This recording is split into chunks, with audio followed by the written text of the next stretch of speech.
ایک زہریلی کہانی۔ اس نے ابھی گھر کی دہلیز پر قدم رکھا ہی تھا کہ اس کی بیوی نے گھبراہٹ بھرے لہجے میں کہا، آج منا پھر گھر سے غائب ہو گیا ہے۔ اسے یقین تھا کہ اس خبر کو سننے کے بعد اس کا شوہر اسے کافی ڈانٹ پلائے گا، کم از کم الٹے پاؤں ہی گھر سے اسے ڈھونڈنے کے لیے نکل پڑے گا۔ مگر خلاف توقع وہ بڑے اطمینان سے گھر میں داخل ہوا۔ وہ ہاتھ دھونے کے بعد کپڑے تبدیل کیے اور اپنی بیوی سے چائے کی ایک پیالے کی فرمائش کی۔ اسی دوران اس کی بیوی نے جو کچھ کہا وہ اسے محض سنتا رہا۔ اپنے شوہر کو اطمینان سے چائے پیتا ہوا دیکھ کر اسے حیرانی ہوئی۔ یہ حیرانی اس وقت اور بڑھ گئی جب اس نے دیکھا کہ اس کا شوہر چائے پینے کے بعد اخبار بینی میں مصروف ہو گیا ہے۔ اسے ایک ثانیے کے لیے یہ سب کچھ عجیب سا لگا۔ اسے یقین نہیں آ رہا تھا کہ یہ آدمی اس کا شوہر بھی ہو سکتا ہے۔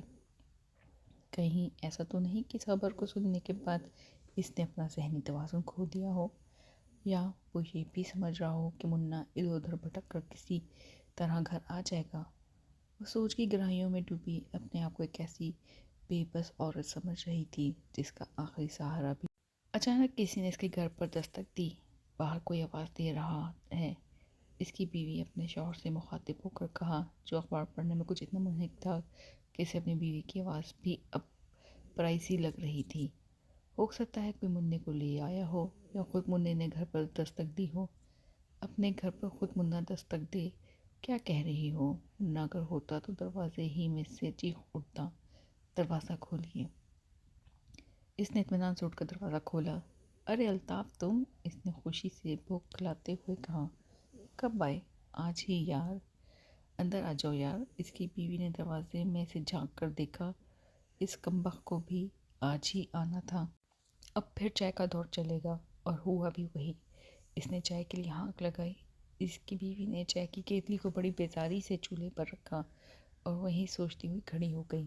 چائے کی پیالوں کی آواز سن کے اس کے شوہر اندر باورچی خانے میں آ کر کہا، رات کے کھانے پر میں سے روک رہا ہوں، دو ایک ڈھنگ کے سالن تیار کر لینا۔ اس کی بیوی نے زہر آلود نگاہوں سے اس کی طرف دیکھا، مگر وہ کچھ کہے بغیر چائے کی تشتری ہاتھ میں تھامے ڈرائنگ روم میں آ کر اپنے ساتھی سے گپے ہانکنے لگا۔ بڑی عمدہ چائے بنائی ہے بھابی نے، اس کا ساتھی کہہ رہا تھا۔ شاید نشانہ غلط لگ گیا، ورنہ ایک آنچ کی کسر ہمیشہ باقی رہتی ہے۔ ایسا لگتا ہے کینٹین کی گاڑی اور مزہ چائے پیتے پیتے تمہارے منہ کا مزہ بدل گیا ہے۔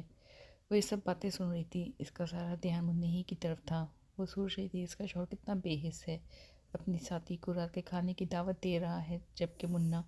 وہ سسکیاں بھر کر رونے لگی۔ میں نے ابھی کسی کی رونے کی آواز سنی۔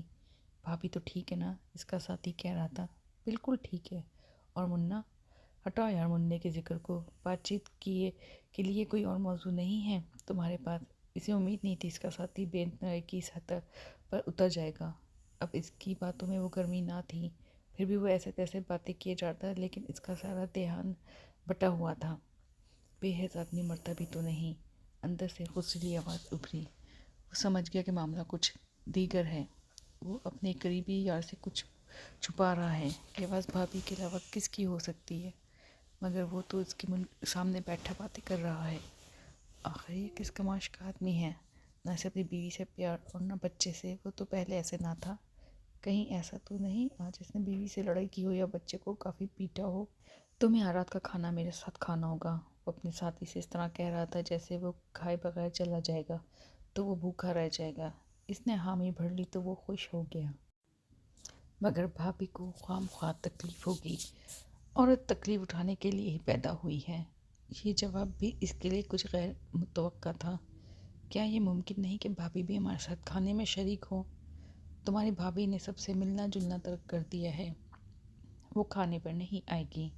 اب اسے یقین ہو چلا تھا کہ وہ فرحت و طمانینت اٹھ چکی ہے جو کبھی اس نے اس گھر میں دیکھی تھی۔ دفتر اندر سے کسی نے دروازہ کھٹکھٹایا۔ شاید کھانا تیار ہو گیا ہو۔ یہ کھانے کی تیاری کا الارم ہو سکتا ہے۔ وہ اندر چلا گیا۔ کھانا تو میں نے تیار کر دیا ہے، مگر منّے کو بھی ضرور بلوا لینا، پتہ نہیں وہ کہاں بھوکا مر رہا ہوگا۔ یہ اس کی بیوی کی آواز تھی۔ جب وہ کھانے کی ٹرے لے کر اندر آیا تو کچھ بجھا بجھا سا لگ رہا تھا۔ ابھی اس نے ٹیبل پر کھانا چنا ہی تھا کہ اس کے کانوں سے پھر ایک بار آواز ٹکرائی، بے حس آدمی مرتا بھی تو نہیں۔ کیا تم بتا سکتے ہو وہ بے حس آدمی کون ہے جو مرتا بھی نہیں؟ کہیں وہ میں تو نہیں ہوں؟ مگر بھابھی، ہاں، جب سے منا مرا ہے وہ اسی طرح باتیں کرتی ہے۔